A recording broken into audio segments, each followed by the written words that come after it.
Mice crawl to a table. Paralyzed by pairwise dice, then attend to this heaven slice of an angel wrapped in skin. Roll dice and woes of life. Love deprived, looking to revive. What's the meaning of life? One subjective paradise. Crystal chandeliers, motives reflected. Often mirrors appear clear, grinning from ear to ear. Craving and raving and grain, rekindle the flame. Closer she draws near. Stay there, remove your underwear, shove it somewhere over there. In paradise, in paradise, we know our purpose.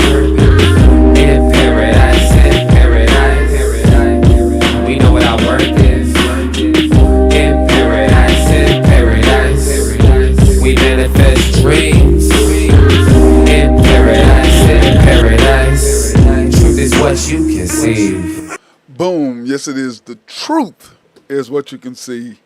Hello, everybody, and welcome to this edition of the Unpopular Hour. Of course, I'm your host, Matt Clark, and it is Wednesday, August the 7th, and things are rolling good. The USA have won another medal, trying to extend our lead over China. And, of course, their big events, clearly swimming, everything to do with the pool, swimming, diving, stuff like that. That's where gymnastics, they really do their thing there, but the United States also dominates in swimming, also dominates in track and field, and so we do have some advantages there. So we shall see what happens, of course, in gymnastics. So anyway, yesterday the men's, let's start out with men's basketball. Because we talked about women's, and we now know that the women are going to play Spain in the finals, and so we might as well pull that up so you guys can get right on the head of it. And we are doing our shows a little bit slower today, simply because here we go. We'll play Brazil the 10th, which is, what is that? Friday, August 10th, 10 o'clock a.m. We will be watching that. And then, of course, the men's basketball, like we talked about, the semifinals are set. Germany against France, us against Serbia tomorrow. So it's going to be interesting to see that. I'm going to be excited about both of those games to see what happens. And unfortunately, Canada got beat by France, which I had talked about that the other day. What was it, Monday? I talked about that my biggest fear for Canada was they're just so small. And that's what happened. And, of course, only SGA showed up. The rest of the team didn't, which is kind of what we see a lot with the Thunder. He does what he does, even though he did miss crucial free throws. Okay, let's not say that he played fantastic, because he played good, but at the same time, he's gone down from 90% to 87, and then, of course, he missed those key free throws, going, 3 for 6, missing back-to-back free throws, which I can't remember the last time, if ever, I've ever seen him miss 2 free throws in a row. I don't remember that ever happened. But anyway, France was just too big, too strong, and they got offensive rebounds, which is the same thing that happened to the Thunder. Offensive rebounds, and I think that the Thunder have addressed that issue, so we'll see what happens with that. But France and Germany is going to be a great matchup. France is wanting revenge against Germany, like the Serbia wants revenge against us. But the one thing that I look at when I look at France and Germany, Dennis Schroeder, as an NBA player, he's a good player, no question, okay? That's not even up for discussion. He's a very good player. But he's a better Olympic-style player, international, I guess is the best way to put it, player, because he played so long in the NBA. He knows all these guys. He knows how to manipulate the situations. He knows how to score, and he has just been tremendous last year in the World Cup, and also in the World Games, and then also this year thus far for Germany. He's just very smart. He knows how to play. He knows what his skill set is. He knows how to score. He knows how to defend. He knows how to set his other teammates up. And remember, a lot of these guys have played with each other so much now. Not so much the French guys, because you got Wemby, you got Batum, you got all these guys who didn't really play together as much as a Germany team, because Germany only has to bring in a couple guys, Franz Wagner and him, and that's really about all they have. But on the flip side of that, you still have to deal with that. Let me see. Do I have? No, I took those off. That's right. I took those off, didn't I? But anyway, so that's what you have to deal with. So that's going to be an interesting game tomorrow morning at 10:30. If I have to go with the team that's going to win, I think France will beat Germany in a revenge game. Wemby did not play. He played good, but nobody else really played good. That's the first time they played. I think that it's going to be a different story this time. But on the flip side of that, Germany has played well together. They know each other. They know what to do. They know how each other plays because a lot of those guys play together. And they don't have, like Germany, they don't have as many guys as to plug and play. And that's the thing with Schroeder. He's a very good plug and play. He's not Kevin Durant, which clearly I believe is the best plug and play player ever in the history of the game of basketball. I think he's just unbelievable in what he does. He's unbelievable in how he plays. And just, instantly, it doesn't matter. When he was in Oklahoma City, he was the best player on the team. When he went to Golden State, he was the best player on Golden State. They were the best team in the NBA, and he was the best player on that team. And like I said, the thing about basketball is somebody's better than you. I mean, you're trying to stop them. And, hockey, I guess, is kind of the same way. But in basketball, you can defend, you can play each other one-on-one. And so you can stop somebody. And that's the thing about basketball. Somebody's better than you. It's no joke. And Kevin Durant is just unbelievable. But back to Germany and France. My prediction is France upsets them at home to play for the gold medal. And that's my prediction. I think Germany's going to be tough to beat simply because they are seasoned. They play together so well, and they've been playing together a while. And then when you add in Wagner and you add in Dennis Schroeder, that makes a lot of difference when it comes down to it simply because of what they have to offer. And I think that's going to make a huge difference in the teams. That's going to make a huge difference in what things are set up. It's going to make a huge difference in all of those things. So I believe, when you look at Germany, like I said, you're going to add Schroeder. You got both Wagner's boys. And that's really it. You got Daniel Theus, but, for the most part, they're only adding really two NBA players, France and Schroeder. Of course, Theis and Moritz Wagner are both NBA players, but what you're doing is you're only adding two. Whereas you look at the Canada team, they were tall, they got everything they need, but they had too many NBA players. And those guys did not play along together enough.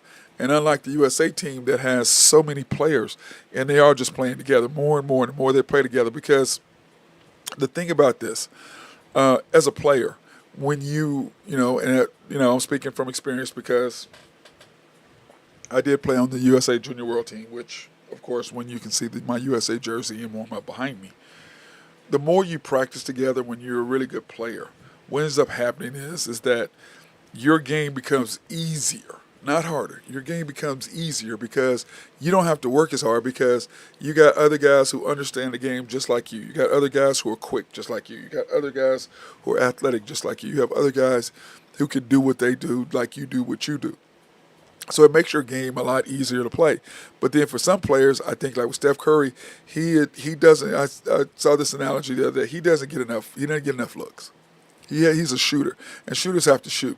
And if he's not on his first shot, then he doesn't shoot enough to get on. But then again, you got Kevin Durant out there, you got LeBron out there, you got Booker out there, you've got AD out there, you got Anthony Edwards out there, you got Jason Tatum out there. So you got a multitude of options, which kinds of hurt you when it comes down to it. So anyway, to me, I think that's going to be a great matchup between us and Serbia because, once again, like I was saying yesterday, this is going to be, the third time we played them in 2 weeks? And I don't care how hard, I don't care who you are, it's hard to do that. Now, we blew them out the first time.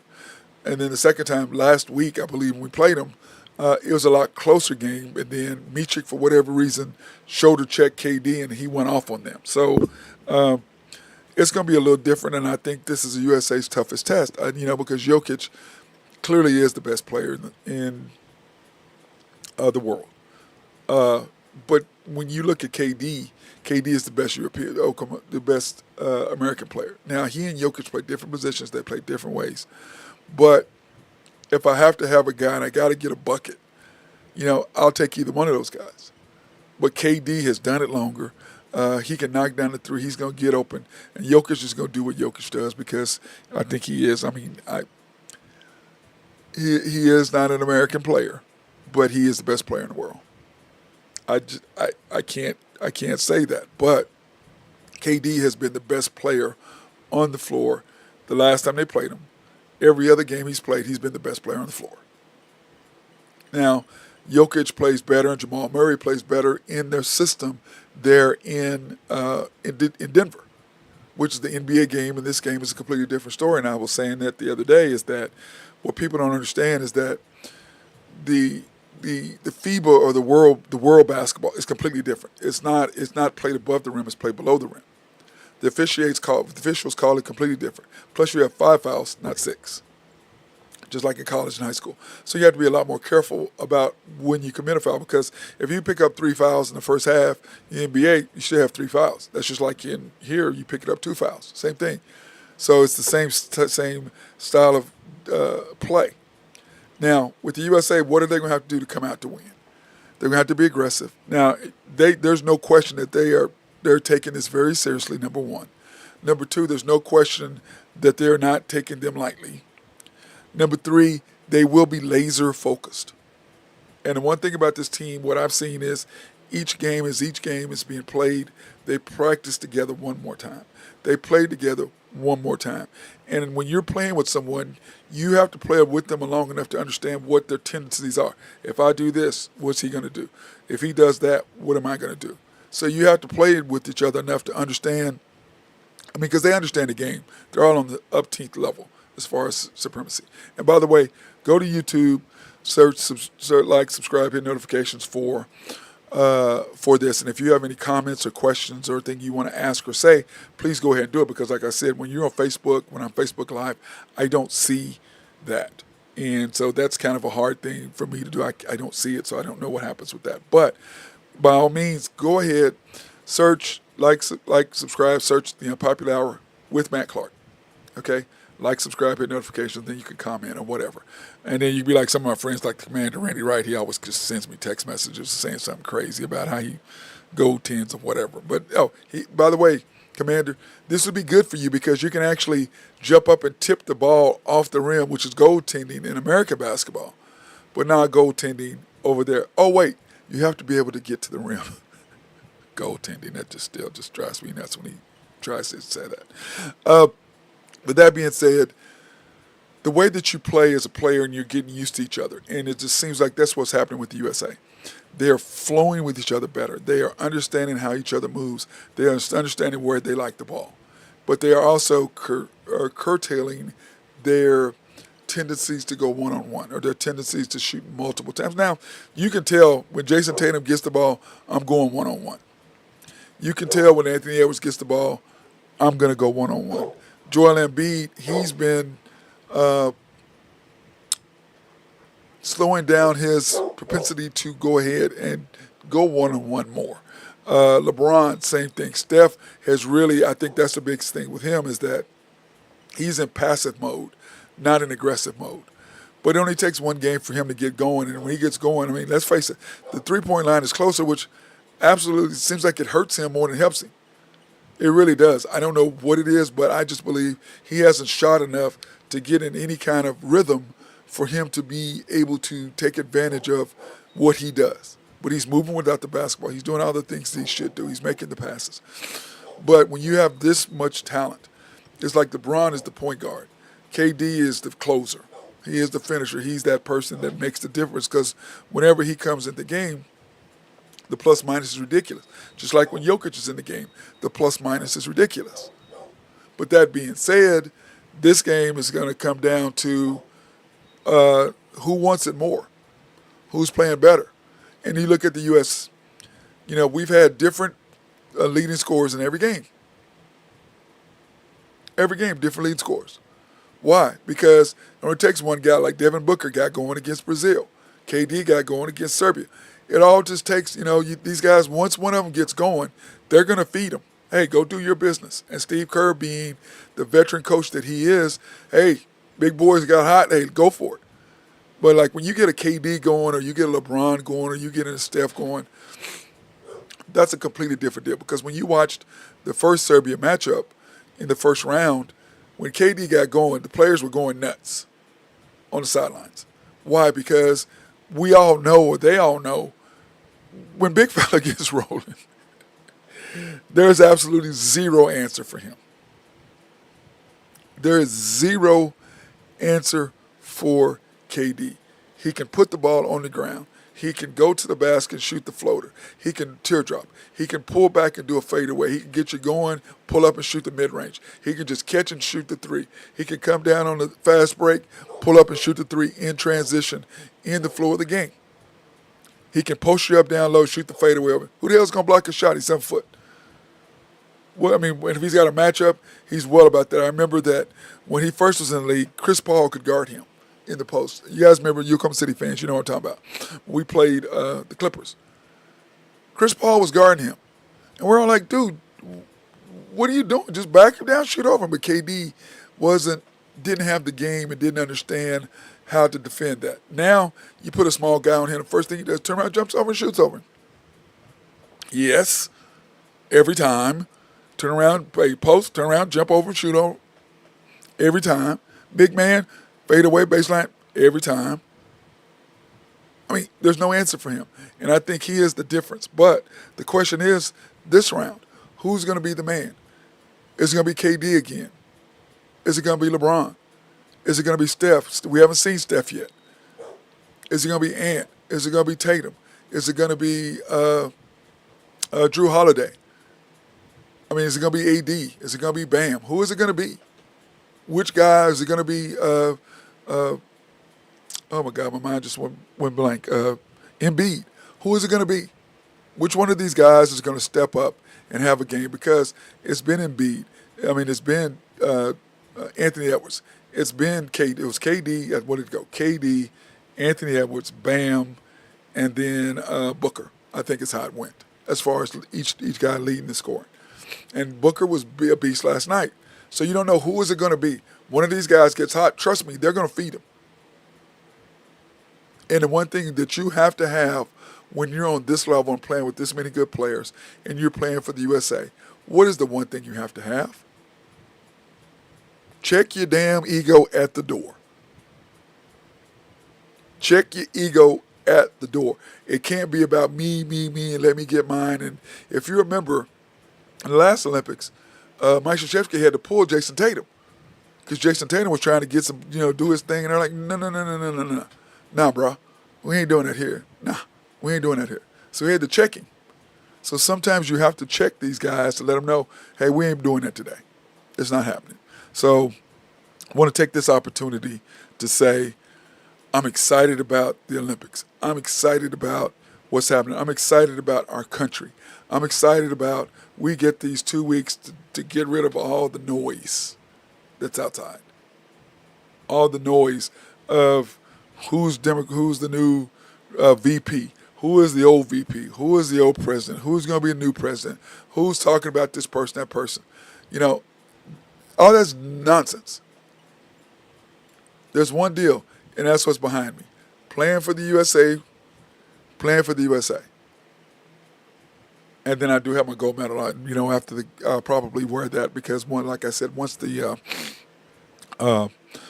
Olympics is over with, once we win in basketball, I'm gonna wear my gold medal for that show. So that'll be tomorrow's show. Is that tomorrow? Yeah. So tomorrow's show, I will be wearing my gold medal not tomorrow, this weekend. I'll be wearing my gold medal for that. And that's the last time I'll wear it because then from that point on, it'll be behind me on this wall. Encased and it's framed. So I'm going to be wearing that and doing that. So anyway, I'm excited about tomorrow. I'm excited about France versus Germany and then USA versus Serbia. So I'm excited about both of those games and that. So I'm really pumped up about that. And then, of course, the women have just started their games. So I'm excited about watching the women here today. So like again, we're going to do a short show. We're not going to go over everything today because of all that. And also, speaking of NBA news, Lauri Markkanen, and everybody thought he was going to be a Thunder. He didn't. The Jazz signed him to a 5-year, $238 million extension. I don't know why my N is out there like that. That's dumb. Why is that like that? That's weird. I typed that wrong. That's embarrassing. I'm glad to know my English teacher is no longer alive. She'll be very unhappy with me not knowing how to spell. That's not good. Where's autocorrect when you need it? You know what I'm saying? Where's autocorrect when you need it? You normally need that, and it pops up when you don't want to do something, and then now that I needed to do autocorrect, it didn't. Naturally, that's how it would be, right? I needed autocorrect to help me, and it didn't. So, but anyway, there we go. Just got that done. So, but like I said, I had I knew this was going to happen, and I like him a lot. And a lot of people thought he was going to be traded to the Thunder. And my issue was that with the Thunder was, okay, I think he would have been a great, fantastic addition to us, but you can't pay everybody. Who you not going to pay? You can't pay everybody. You can't pay him. You can't pay J-Dub. You can't pay Chet. They're max deals. And you turn around and play SGA, who's the best player. You can't pay him his max. Okay? Can't pay him his max. And you look at these numbers and look at what these guys are getting. By the time SGA signs in 3 years, he's supposed to be the first $400 million guy after the new NBA deals are done with the TV. So that's going to be interesting to see what that happens in the way that's said. So that being said, let's go ahead and take a quick break, and we're going to come back. I want to thank our sponsors. SRB, if you have needs for engineering, surveying, or planning, hit our guy Mark Long up over there. They love to be behind the scenes. If you have a new complex that you're building, they can lay it out for you, plan it, survey the land, make sure everything is exactly how it should be to give you what you need to make your place successful. Or if you have a dam in your neighborhood, or if you have a water treatment plant in your city or county, hit those guys up and they'll make sure everything is perfect for you. Collaborative Logic, if you have needs for computers or software to make your office run smoother, or network design, hit our guys up over there. They'll be glad to take care of you. Like our Brandon or them. Those guys are fantastic over there. Really, Brayden, they really are good over there. So if you have needs, hit those guys up and they'll take care of you. They also designed our website. In fact, I've got to update our website because I have a lot of people who are wanting Matt Clark shirts. So we're going to try to do that and set that up as well. Oak Grove Trucking, if you have needs for dirt, rock, or sand to be moved, hit my boy Jose Fierro up and Adrian Fierro. They will take care of you and get you hooked up if you have the need for that. And YNB, family owned and operated since 1912. They are the bank that makes things happen. They're an equal housing lender, a member of the FDIC, proud sponsor for us to go out and support women, minority, and black-owned businesses, which we were yesterday. We were at George's Happy Hog. In fact, I was grubbing on George's this morning, or this afternoon for lunch. I had ate my collard greens today for lunch. It was fantastic, and I had wings yesterday because they have those smoked wings. They were delicious, so I had those and greens today for lunch, which was fantastic. But you can pre-qualify online at www.ynbok.com. That's www.ynbok.com. Go ahead and do all your stuff online, so when you go into the bank, they can just write your check or put your check directly into your account if you have one with them. So hit those guys up. YNB, the main location at 401 Elm Street, 66 steps from historic downtown Yukon, Oklahoma. YNB East, which is off the Parkway and 66 of 39th Expressway. YNB Mustang, 218 North Mustang Road. YNB Parkway, which is off Garth Brooks and I-40, just south of I-40 off Garth Brooks. 200 steps, 212 steps, 215 steps, 200 steps, basically, from Garth Brooks Boulevard, from I-40, actually. And then, of course, YNB Peoples, located in Bethany, 23rd Street, between Rockwell and MacArthur, and Shelter Insurance, the Mark Pemberton Agency, proudly serving Middale area since 1982. 4609 Southeast 29th, 405-670-2424. Open Monday through Thursday, 9 to 5, Fridays 9 to 1, closed Saturdays and Sundays.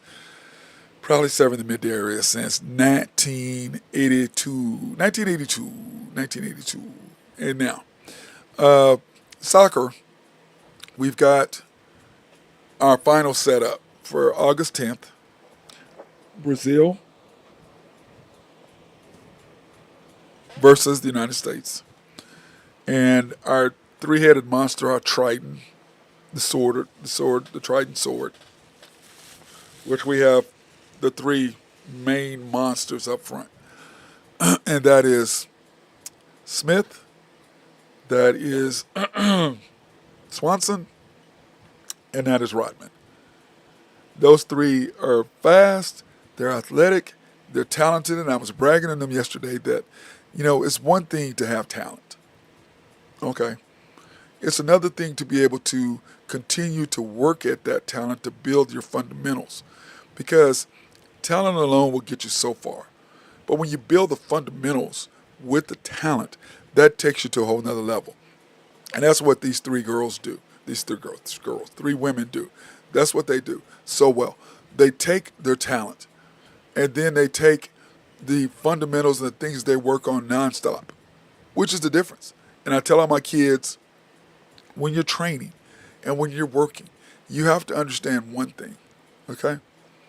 You have to understand that the difference between you and someone else is very small. And I've been doing this 14 years consecutively. And the thing that I've learned is that the difference between this kid and this kid is about that much. And I always tell my kids are the better players. If you think that they're the guy that your opponent or your rival or whatever, if you think he ain't working, or if you think she ain't working, you better rethink that. Because they're over here thinking that you're working, which you are. And basketball, you have to work on it. And it's the little things that matter. Like I have one of my younger players. And what is he? Fourth grade now? Fifth grade? Fourth grade. Fifth grade. And he's an unbelievable shooter. But he just wants to shoot. And I told him, I said, son, you have to be a scorer, not a shooter. And for those of you all who have missed when I've explained the difference, a scorer is somebody who can just put the ball on the floor. They can score it going to the basket. They can, like Kevin Durant, he's a scorer. He can shoot the three. He can shoot the mid-range. He can take you off the bounce. He can shoot a layup. He can shoot a floater. He has a reverse. Steph Curry, he's a scorer. That's what they do. Then you have guys, Isaiah Joe, he's a shooter. And what teams have done with Isaiah Joe is they've taken him moving him off his spot. So Isaiah Joe is now in the process of trying to develop and to be able to score the sidestep, pull up one step, pull up jump shots. That's what he's going to do, and hopefully one day we'll get Isaiah Joe on here, and so we can talk about how he can change that or what he needs to do to change that. So, but anyway, that's the difference. And I told him, you can stand out here and you can shoot jump shots all you want to. You can knock down threes all you want to. But you have to be able to put the ball on the floor. You have to be able to dribble the basketball because once they know you're a shooter, they're going to put somebody just to take that away. And that's all you can do. Then you're going to get frustrated. You're going to get mad. You're not going to get anything done. You got to learn how to get open. But you have to be able to have handles in order to do that. So you have to work on the other stuff too. Just like you're working on shooting, you have to work on your mid-range. You have to work on your ball handling. You have to work on all these little things. You have to work on moving your feet. That's the difference. And when you look at our NBA players, that's what they do. When you look at our soccer girls, that's what they do. And you know how many hours they spend working with the ball, moving it around, doing it? 3 or 4 hours a day. Probably more. To be at that level and to be that good, there's this much to separate you. And it's that extra 10 minutes of work. It's that extra 15 minutes of work. That's the difference. That's what separates them. That extra work. When you wake up in the morning and you don't want to get up because it's cold outside. I don't feel it. That's when you got to get up.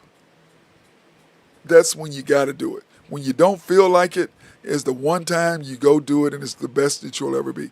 Some of the best games I ever had, I didn't feel good, or I didn't feel like going, or I didn't feel like this, I didn't feel like that. Some of the best games I ever had. Why? Because of the simple fact that I knew I had to do it. It only takes one time, then it's easier the second time, the third time, the fourth time. But you got to want to do it. And I think they can. And that's the difference between our Triton, that three-headed monster that we have. That's the difference. They're beasts. All of them, Swanson, Smith, and Rodman. Rodman had the goal in overtime against Japan to win. Beautiful. Remember, I don't know if you guys remember, but she tried the same shot earlier and she missed it, went too high. This time she hits it just right. Everything was just right for her to finish. Why? Because she had just practiced and just saw, oh, this is what I did wrong. Come back, your mind automatically knows because you've hit it so many times. It's muscle memory. It's muscle memory. But if you don't put in the work to put in the muscle memory, you don't have it to draw on when it's necessary. Because like I tell my kids, when you think you're doing this is you thinking. This is your mind thinking. That's the difference. If you think in basketball or if you think in sports on that level, it's too late. You have to be boom, boom, boom, boom, boom, boom, boom. Things have to be quick. Your mind is so fast. Let your instinct, let your body do what it does. Let your mind, like I said, like I tell my kids, what you want to do is you want to get a file cabinet and you want to put files in the file cabinet in your mind, okay? And these are the shots that I have. I have a step back, I have a side step, I have a floater, I have a teardrop, I have a reverse, left-handed reverse, right-handed reverse, I have a fadeaway, I have this, I have a spin move. So what your mind does is your mind goes and it goes, boom, oh, I want that. And it does it. But when you're thinking, it doesn't work that way. So what these girls are doing and what these guys are doing is that they have done it so many times that it's automatic. It's like when Swanson yesterday put that pass right there on the inside and Sophia Smith was flying at it. What did she do? She got just past the defender, and here comes the goalkeeper, and she got her foot on it right before the goalkeeper got there. Why? Because they practiced it, and then she used what? Her speed, instinct, and skill to do it. Because it doesn't matter how many times have you seen players, the ball comes, they miss the shot. The difference between making it and doing it is because you've done it so many times. You practiced that shot. Coming down, boom, kicking off one leg, sliding, whatever. You practice all that. You just don't come and do that. There's things you have to work on. There's things that you have to do, but you have to kick it enough. You have to do it enough. Those are things, and then you can improv. Why can you improv? Because I've worked on it enough. I've worked on this fundamental. I've worked on that fundamental. I've worked on that fundamental. And they all come together, boom, at the perfect time. The slide, the kick, boom, perfectly to the corner. What happens? The pass has to be set up. I got to kick this. I got to make this pass just to get by the defender because I know she's going to outrun her because she's already got the momentum. And here you got to kick it without too much force because if you get too much force, the goaltender can come get it. So it's a combination of all those things that make it work. But it's practice. It's skill. It's the mental fortitude. It's the effort that you have to put in it when nobody's watching. You have to put in it at practice. You have to have your trainer on the side when you're not practicing with the team. You're going in, you're putting in work. When you look at Mahomes, he's got probably stroke as his trainer. He has a trainer. He trains outside doing his stuff with the team. Why? Because I want to get better. I want to be the best. Having talent is one thing. You have to work extra hard to get you to the next level. And you just do. So, that being said, I'm so excited about what's going on with the Olympics. And let's look at the Olympic count right now, the medal count, and see where we are. And here's the medal count at this particular time when you see what's going on and what we're doing right now. And I'm excited about that. Match here at 17. Of course, I'm over there. I'm trying to get seeing what's going on in women's basketball so I can kind of give you guys an update. Right now, we're up 14-8 in the first, with 2 minutes to go in the first quarter. And we're turning the ball over way too much. I can see that right now. So anyway, this is where we are right now. We're at 88 medals, but gold is where it counts.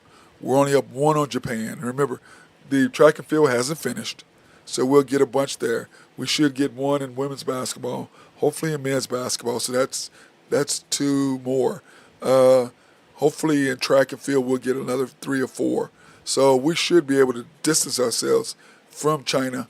Now, overall medals, yes, silver, bronze, or whatever, because remember, We finished first and second, and first and third, in several events as well. So we should be able to extend our lead over China here coming up in the deal. But like I said, once again, I'm proud of what we're doing for our country, especially at this time when all the nonsense is going on. And thank God we do have the Olympics here to save us from all of the nonsense in the political arena. So I'm excited about that. I'm excited about what's going on. So that being said, hey, listen, we're going to go watch the Olympics. We're going to have our full shows. We're just doing partly. We're just going to cover the Olympics and stuff and what's going on right now at the particular time. Remember, we still have some big races coming up. We have the 200. We have the 400 IM to see what she's going to do. Sydney McLaughlin, what she's going to do. Is she going to break another world record? Is she going to do a second gold medal back to back? What she's going to do. So anyway, I'm excited to watch track and field tonight. I get that on, and I know you guys are too.